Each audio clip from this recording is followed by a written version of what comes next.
Ya pemirsa Garuda TV, kembali lagi bersama saya Reza Amelia dalam Lampung 8. Sejumlah informasi telah kami rangkai dan siap kami sajikan untuk Anda. Inilah Lampung 8 selengkapnya.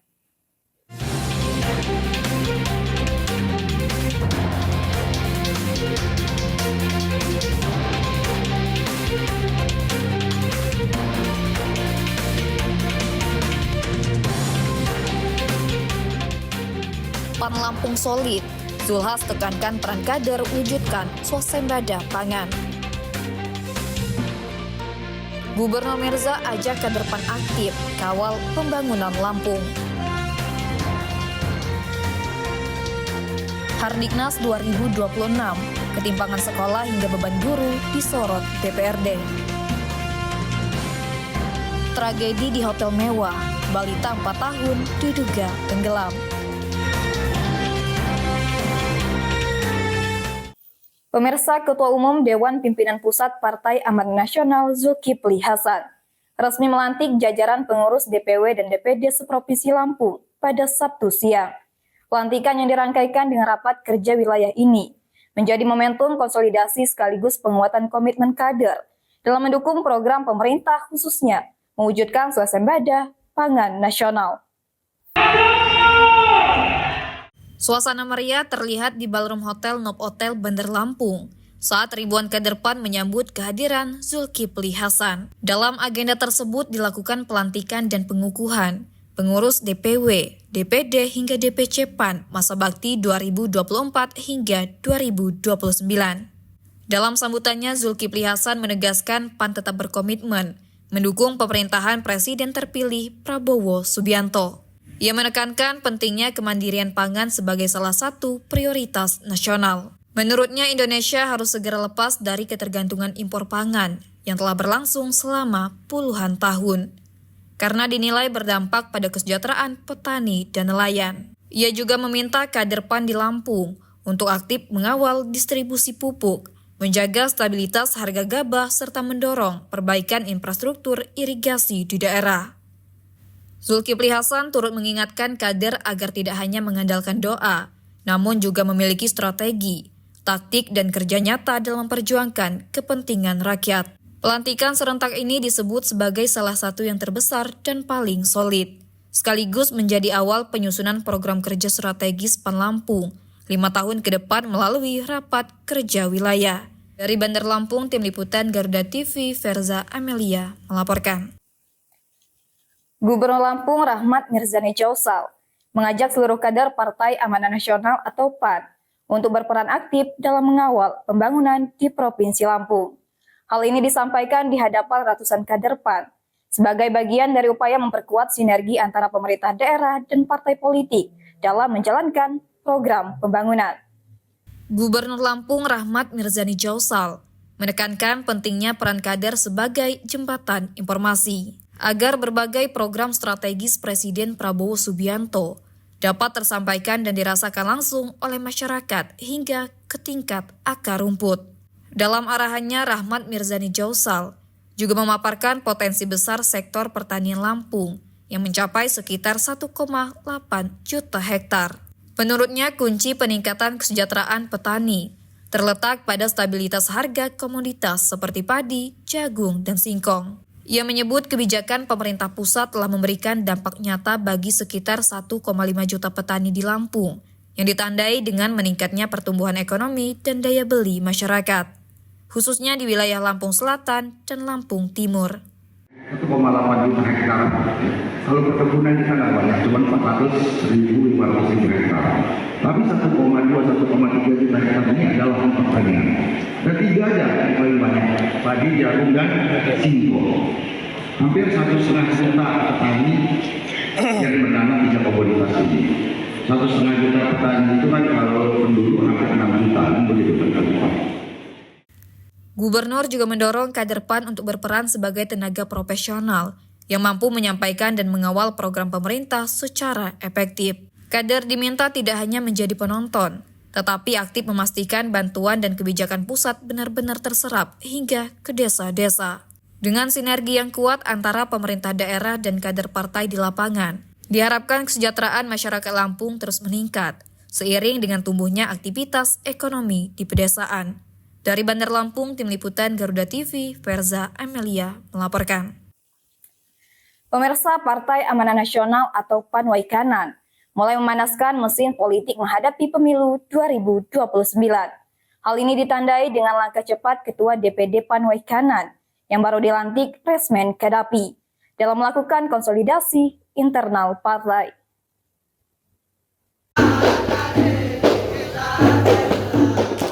Penguatan struktur organisasi menjadi fokus utama, mulai dari tingkat DPD hingga ranting dan anak ranting. Langkah ini dinilai penting sebagai pondasi untuk meraih kemenangan politik di masa mendatang. Selain konsolidasi, PAN Waikanan juga menyiapkan sekitar 5.000 relawan yang akan ditempatkan di seluruh tempat pemungutan suara atau TPS. Kehadiran relawan ini diharapkan mampu mengawal suara sekaligus memperkuat basis dukungan di lapangan. Tidak hanya berorientasi pada politik elektoral, PAN juga berkomitmen hadir di tengah masyarakat melalui program-program yang menyasar sektor ekonomi dan kesehatan, terutama bagi warga di tingkat desa. Dalam target politiknya, PAN Waikanan membidik perolehan 12 kursi DPRD dari 5 daerah pemilihan. Sejumlah daerah pemilihan bahkan ditargetkan mampu menyumbang hingga 3 kursi. Nah, setelah itu, terkait dengan program kerja, kita fokus bagaimana PAN menjawab persoalan masyarakat, baik itu persoalan kebutuhan ekonomi maupun kesehatan. Makanya PAN akan hadir di semua hal-hal yang bersifat membantu masyarakat secara langsung. Agar apa? Agar PAN bisa setidaknya meringankan beban-beban saudara-saudara kita di tingkat desa, dan mudah-mudahan mereka bisa hidup dengan lapang bersama PAN. Terkait peluang pencalonan sebagai wakil bupati, Resmen Kadapi menegaskan akan mengikuti arahan pimpinan pusat dan siap menjalankan penugasan partai. Dengan strategi konsolidasi dan penguatan basis, PAN Waikanan optimistis mampu meningkatkan perolehan kursi pada pemilu 2029 mendatang. Dari Bandar Lampung, Tim Liputan Garuda TV, Elta Metia melaporkan. Pemirsa, peringatan Hari Pendidikan Nasional atau Hardiknas 2026 diminta tidak sekadar menjadi seremoni tahunan. Momentum ini diharapkan menjadi ajang evaluasi menyeluruh terhadap kondisi pendidikan, khususnya di Kota Bandar Lampung. Ketua Komisi 4 DPRD Kota Bandar Lampung, Asroni Paslah, menegaskan masih banyak persoalan mendasar yang perlu dibenahi. Di antaranya ketimpangan kualitas antar sekolah, keterbatasan infrastruktur hingga beban kerja guru yang belum diimbangi sistem pendukung yang memadai. Menurutnya, Hardiknas seharusnya menjadi refleksi bersama seluruh pemangku kepentingan pendidikan agar tidak menutup mata terhadap kondisi real di lapangan. Sebagai Mitra Dinas Pendidikan dan Kebudayaan, Komisi 4 DPRD juga menilai sejumlah program yang berjalan belum sepenuhnya menyentuh kebutuhan utama sekolah dan peserta didik. Selain itu, efektivitas penggunaan anggaran pendidikan turut menjadi sorotan. DPRD menilai anggaran harus lebih tepat sasaran dan memberikan dampak langsung terhadap peningkatan kualitas pembelajaran di ruang kelas. DPRD menyatakan akan memperkuat fungsi pengawasan terhadap kebijakan dan distribusi anggaran pendidikan guna mendorong perbaikan yang lebih konkret. Melalui momentum Hardiknas ini, diharapkan pembenahan pendidikan di Bandar Lampung dapat dilakukan secara serius, sehingga kualitas pendidikan semakin merata dan mampu mencetak generasi yang kompetitif di masa depan. Dari Bandar Lampung, Tim Liputan Garuda TV melaporkan. Beragam peristiwa penting terjadi setiap saat. Seiring penguatan indeks harga saham gabungan yang dibuka naik pada perdagangan awal tahun.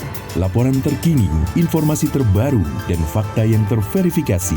Rehabilitasi dan rekonstruksi pasca bencana di Aceh, Sumatera Utara, dan Sumatera Barat. Disajikan cepat, tajam, dan mendalam.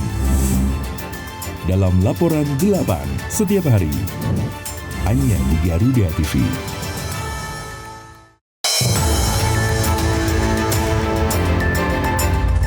Yang pertama dan paling hangat, informasi yang menemani Anda memulai ragam aktivitas. Dan alhamdulillah sekarang sudah bisa kita lepas. Besok pagi akan dilakukan pemeriksaan medis. Jadikan pagi Anda lebih berarti dengan kabar terkini. Laporan 8 pagi. Setiap hari pukul 6 pagi. Hanya di Garuda TV. Kini saatnya update di tengah aktivitas Anda. Bukaan 100 kg sabu jaringan Asia Tenggara. Tak menghambat berjalannya sejumlah program prioritas yang tertuang dalam Asta Cita. Berita terhangat, analisis singkat, dan perkembangan terpenting siang ini. Laporan 8 siang, setiap hari pukul 12 siang, hanya di Garuda TV. Sepanjang hari, Indonesia dipenuhi beragam peristiwa, dari isu nasional hingga dinamika internasional. Tim SAR gabungan berharap korban segera ditemukan dan dievakuasi dalam kondisi terbaik.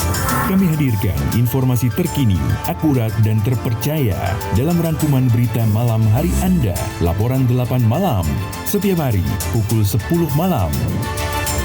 Hanya di Garuda TV. Pupuk Indonesia menggelar forum rembuk tani di lapangan Marga Agung, Kecamatan Jati Agung, Lampung Selatan, Sabtu pagi. Kegiatan ini menjadi wadah dialog antara pemerintah, produsen pupuk, dan petani, guna membahas solusi pertanian berkelanjutan sekaligus mempercepat target swasembada pangan nasional. Rembuk tani digelar di Kabupaten Lampung Selatan dan dihadiri langsung oleh Menteri Koordinator Bidang Pangan Zulkifli Hasan. Dalam arahannya, Zulhas memastikan stok pupuk bersubsidi dalam kondisi aman untuk mendukung musim tanam tahun ini. Pemerintah juga telah mengambil langkah strategis dengan memangkas jalur birokrasi distribusi pupuk agar lebih cepat dan tepat sasaran. Mekanisme persetujuan berjenjang yang sebelumnya dinilai rumit kini dihapus, sehingga pupuk dapat langsung diterima petani tanpa hambatan administratif. Tahun ini alokasi pupuk bersubsidi meningkat signifikan menjadi 9,5 juta ton. Kebijakan tersebut mulai menunjukkan hasil, dengan produksi beras nasional meningkat sekitar 8%. Dari sebelumnya 30 juta ton menjadi 32,4 juta ton. Jadi Bapak Presiden dipangkas semua, pupuk sekarang mudah, tinggal dirut pupuk drop, ya, meningkat dari 6 juta meningkat 9,5 juta. Apa yang terjadi? Karena pupuk mudah, petani dapat pupuk sebelum tanam dan meningkat jumlahnya, ya, hampir 50% lebih. Akibatnya produksi beras naik 8%. Dari 30 juta naik ke 32,4 juta. Dari pupuk saja. Asal petani panen boleh dibeli 6,5. Tidak dibeli 6,5, periksa sama Babinsa, ditanya sama Kapolsek. Semua sekarang 6,5. Dari dua itu, yang pertama 2,4 juta naik, yang kedua naik kira-kira 3%, 900.000. Maka yang sisanya tentu karena cuaca, ya, produksi kita naik 4,2 juta tahun 2025. Selain menjamin ketersediaan pupuk, pemerintah juga menjaga stabilitas harga beli gabah di angka 6.500 per kilogram guna melindungi pendapatan petani. Berdasarkan data realisasi penyaluran pupuk bersubsidi di Provinsi Lampung, hingga 30 April telah mencapai 282.796 ton, atau sebesar 40% dari total alokasi sebesar 713.970 ton. Sementara itu, Direktur Utama PT Pupuk Indonesia Rahmat Pribadi menyatakan pihaknya terus mempercepat pembangunan infrastruktur produksi, termasuk proyek pabrik pusri di Palembang, yang progresnya telah mencapai 92% dan ditargetkan mulai beroperasi pada Januari mendatang. Kegiatan ini turut dihadiri oleh Menteri Perdagangan Budi Santoso, Pangdam 21 Raden Intan Majen TNI Kristome Sianturi, serta Bupati Lampung Selatan Radityo Egi Pratama. Melalui forum rembuk tani ini, diharapkan sinergi antara pemerintah, industri dan petani semakin kuat dalam mendukung ketahanan serta kemandirian pangan nasional. Dari Lampung Selatan, Tim Liputan Garuda TV melaporkan. Ya pemirsa, dugaan permasalahan distribusi pupuk subsidi kembali mencuat di Lampung Tengah. DPRD Provinsi Lampung menyoroti keras mandeknya penyaluran pupuk yang dinilai merugikan petani. Anggota Komisi 1 DPRD Provinsi Lampung Dapil Lampung Tengah, Miswan Rodi, mengungkapkan adanya keterlambatan distribusi pupuk di wilayah Bumi Aji, Kecamatan Anak Tuha. Menurutnya, pupuk yang seharusnya sudah diterima petani sejak beberapa bulan lalu, bahkan telah ditebus hingga kini belum sampai ke tangan petani. Miswan menegaskan kondisi tersebut tidak dapat dianggap sebagai kendala teknis semata. Ia menilai terdapat indikasi kelalaian serius, bahkan dugaan adanya penahanan distribusi secara sengaja. Laporan dari petani pun terus mengalir, seiring kekhawatiran terganggunya musim tanam yang sedang berlangsung. Kondisi ini dinilai berpotensi menimbulkan kerugian ekonomi dan menekan produktivitas pertanian. Selain itu, Miswan juga mengungkap adanya dugaan praktik monopoli dalam proses pengangkutan pupuk subsidi, termasuk penguasaan jalur distribusi oleh oknum tertentu. Ia meminta pihak distributor dan instansi terkait segera bertindak serta membuka secara transparan rantai distribusi pupuk subsidi di daerah tersebut. Miswan juga menegaskan jika persoalan ini tidak segera diselesaikan, ia akan mendorong keterlibatan aparat penegak hukum untuk melakukan pengusutan lebih lanjut. Menurutnya, praktik seperti ini dapat merusak kepercayaan publik terhadap program subsidi pemerintah yang seharusnya berpihak kepada petani. Dari Bandar Lampung, Tim Liputan Garuda TV, Elta Metia melaporkan. Informasi lainnya pemirsa, peringatan Hari Buruh Internasional atau May Day 2026 di Bandar Lampung berlangsung berbeda. Tidak hanya diwarnai aksi unjuk rasa, momentum tahunan ini justru diisi dengan kegiatan sosial yang melibatkan kepolisian dan serikat buruh. Bertempat di Aula Gedung Gumai, Panjang Selatan, kegiatan bakti sosial digelar melalui kolaborasi antara Bidokes Polda Lampung dan Federasi Serikat Buruh Karya Utama. Kegiatan ini mengusung tema merajut kebersamaan untuk meningkatkan kesejahteraan pekerja dan produktivitas nasional. Sejumlah pejabat daerah turut hadir meninjau langsung jalannya kegiatan, di antaranya Kepala Dinas Kesehatan Lampung, Kabidokes Polda Lampung, serta Kapolsek Panjang. Dalam kegiatan ini, berbagai layanan sosial diberikan kepada masyarakat. Sebanyak 100 anak mengikuti khitanan massal, 80 warga mendapatkan pemeriksaan kesehatan gratis, 68 orang mendonorkan darah, serta 200 paket sembako dibagikan kepada masyarakat yang membutuhkan. Kabid Humas Polda Lampung, Komisaris Besar Polisi Yuni Iswandari Yuyun, menyatakan bahwa kegiatan ini menjadi bentuk kepedulian bersama antara Polri dan buruh dalam memperingati Hari Buruh. Selain membantu masyarakat, kegiatan ini juga dinilai mampu memperkuat sinergi antara kepolisian dan serikat buruh, sekaligus menjaga situasi tetap aman dan kondusif. Seluruh rangkaian kegiatan berlangsung tertib dengan pengamanan 15 personil gabungan tanpa adanya gangguan berarti. Melalui kegiatan ini, May Day diharapkan tidak hanya menjadi sarana penyampaian aspirasi, tetapi juga memperkuat nilai kepedulian sosial dan kebersamaan di tengah masyarakat. Dari Bandar Lampung, Tim Liputan Garuda TV, Hermawan Kanujaya melaporkan.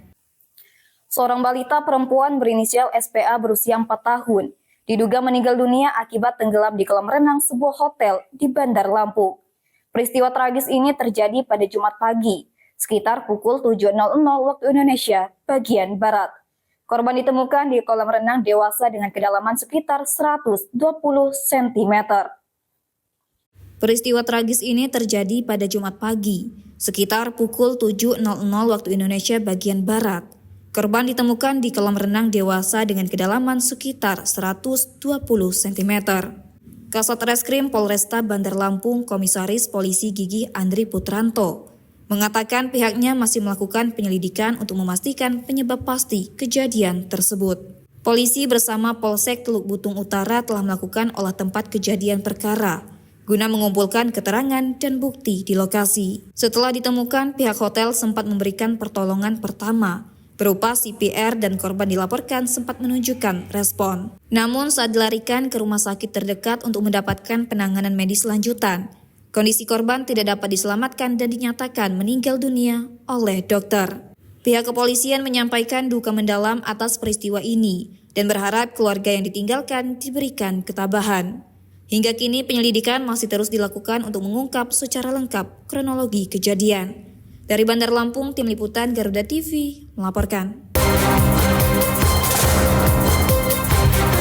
menyorot setiap detik penting dari peristiwa mancanegara, dinamika politik internasional, hingga kebudayaan bangsa. Presiden Amerika Serikat Donald Trump menyambut kedatangan Presiden Ukraina. Ikuti langkah Presiden dan para pemangku kepentingan di kancah kerjasama internasional. Perbatasan diplomat Thailand dan Kamboja bertemu di pos perbatasan Dunia Kita, setiap Jumat pukul 4 sore hanya di Garuda TV.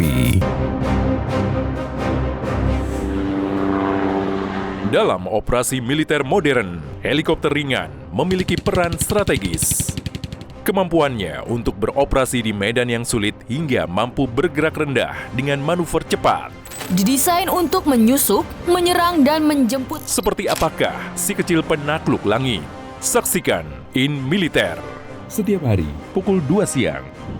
Hanya di Garuda TV.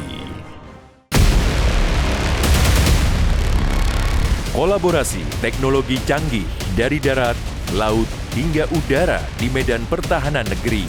Pasukan ini terlibat dalam menjaga jalur pelayaran penting dari ancaman teroris atau kelompok kriminal. Semua terangkum dalam informasi dunia militer di garda terdepan. Saksikan Garda Dunia hanya di Garuda TV.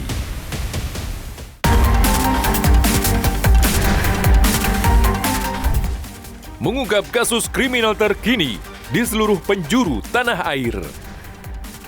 Ulasan tajam tanpa ampun bersama para aparat. Tak ada tempat untuk lengah. Informasi penting yang membuat Anda lebih waspada. Kriminal Plus 62 hanya di Garuda TV. Pemirsa, Polres Lampung Tengah meningkatkan patroli kegiatan rutin yang ditingkatkan atau KRYD guna menjaga stabilitas keamanan dan ketertiban masyarakat selama momen libur panjang. Satuan Samapta Polres Lampung Tengah terus menggencarkan patroli di sejumlah wilayah rawan Sabtu 2 Mei 2026. Patroli difokuskan di kawasan Gunung Sugi, Padang Ratu hingga Anak Ratu Aji. Petugas menyisir jalur utama, permukiman penduduk hingga pusat aktivitas masyarakat untuk mengantisipasi potensi gangguan keamanan dan ketertiban. Kasat Samapta Polres Lampung Tengah Ibtu Purwanto menjelaskan peningkatan patroli ini merupakan langkah preventif untuk menekan angka kriminalitas. Selain melakukan patroli, petugas juga berdialog dengan warga, menyampaikan pesan-pesan Kaptipmas serta mengajak masyarakat untuk meningkatkan kewaspadaan. Polres Lampung Tengah juga mengimbau masyarakat untuk memanfaatkan layanan call center 110 sebagai sarana pelaporan cepat dalam situasi darurat. Dengan peningkatan patroli secara berkelanjutan, diharapkan situasi Kamtipmas di wilayah hukum Polres Lampung Tengah tetap aman, damai, dan kondusif. Dari Lampung Tengah, Tim Liputan Garuda TV melaporkan. Komisi Pemberantasan Korupsi atau KPK membuka peluang memanggil ulang sejumlah saksi dalam pengembangan kasus dugaan korupsi pengurusan cukai di Direktorat Jenderal Bea dan Cukai. Sejumlah nama pengusaha tembakau dan rokok, termasuk Haji Khairul Umam alias Haji Hir dan Muhammad Suryo turut menjadi perhatian penyidik untuk didalami perannya dalam perkara ini. Juru bicara KPK Budi Prasetyo menyatakan penyidik terbuka untuk melakukan pemanggilan ulang terhadap saksi, baik yang telah maupun yang belum memenuhi panggilan sebelumnya. Menurutnya, pemeriksaan saksi menjadi langkah penting untuk mengonfirmasi temuan penyidik, termasuk hasil penggeledahan serta bukti-bukti yang telah dikantongi KPK. KPK mengungkap perkara ini memiliki dua jalur utama, yakni pengurusan impor barang atau bea, serta pengurusan cukai yang melibatkan sejumlah pengusaha rokok khususnya di wilayah Jawa Tengah dan Jawa Timur. Namun demikian, keterlibatan masing-masing pihak, termasuk dugaan adanya aliran suap kepada oknum Direktorat Jenderal Bea dan Cukai masih terus didalami. Selain itu, KPK juga menelusuri kemungkinan penyimpanan aset hasil tindak pidana korupsi, termasuk melalui safe deposit box di perbankan. Dalam perkara ini, KPK telah menetapkan Kepala Seksi Intelijen Cukai Direktorat Penindakan dan Penyidikan DJBC, Budiman Bayu Prasojo, sebagai tersangka dan telah dilakukan penahanan. Penyidik juga mengamankan uang tunai senilai lebih dari 5 miliar rupiah dalam berbagai mata uang yang ditemukan di sebuah lokasi di Tangerang Selatan. Uang tersebut diduga berasal dari praktik suap terkait kepabeanan dan cukai. Kasus ini merupakan pengembangan dari operasi tangkap tangan KPK pada 4 Februari 2026 yang menetapkan 6 orang sebagai tersangka terdiri dari pejabat bea cukai dan pihak swasta. Dalam konstruksi perkara diduga terjadi pengaturan jalur impor oleh oknum pejabat bersama pihak swasta, sehingga sejumlah barang impor dapat lolos tanpa pemeriksaan fisik. Sebagai imbalannya, pihak swasta diduga rutin memberikan sejumlah uang kepada oknum pejabat sebagai jatah bulanan. Dari Bandar Lampung, Tim Liputan Garuda TV melaporkan. 2 mantan pejabat Dinas Lingkungan Hidup Kabupaten Tulang Bawang Barat divonis bersalah dalam kasus tindak pidana korupsi anggaran. Keduanya dijatuhi hukuman penjara oleh Majelis Hakim Pengadilan Tipikor Tanjung Karang. Mantan Kepala Dinas Lingkungan Hidup Tulang Bawang Barat, Firmansyah, divonis pidana penjara selama 5 tahun. Sementara itu, mantan Kepala Bidang Pengelolaan Sampah Hartawan divonis lebih berat dengan pidana penjara selama 5 tahun 6 bulan. Ketua Majelis Hakim Firman Kadapi Tejindar Bumi menyatakan kedua terdakwa terbukti secara sah dan meyakinkan bersalah melakukan tindak pidana korupsi secara bersama-sama. Selain hukuman penjara, terdakwa Firmansyah juga diwajibkan membayar uang pengganti sebesar Rp366 juta. Sedangkan terdakwa Hartawan dijatuhi denda sebesar Rp300 juta. Apabila denda tidak dibayarkan dalam waktu 1 bulan setelah putusan berkekuatan hukum tetap, maka harta benda akan disita dan dilelang oleh jaksa. Atas putusan tersebut, jaksa penuntut umum menyatakan banding. Sementara itu, penasehat hukum kedua terdakwa menyatakan masih pikir-pikir. Sebelumnya, kedua terdakwa terjerat kasus dugaan korupsi anggaran Dinas Lingkungan Hidup Tulang Bawang Barat tahun 2022 hingga 2024. Modus yang dilakukan diantaranya penggunaan nota BBM fiktif, pemotongan dana saping sebesar 20%, serta penyalahgunaan retribusi sampah. Akibat perbuatan tersebut, negara mengalami kerugian mencapai 1,36 miliar rupiah. Dari Bandar Lampung, Tim Liputan Garuda TV, Hermawan Kanujaya melaporkan. Pemirsa, informasi tadi sekaligus menutup perjumpaan kita pada hari ini. Tetap saksikan Lampung 8 dimanapun Anda berada. Saya Raza Amelia beserta kru dan jajar bertugas pamit undur diri dan sampai jumpa.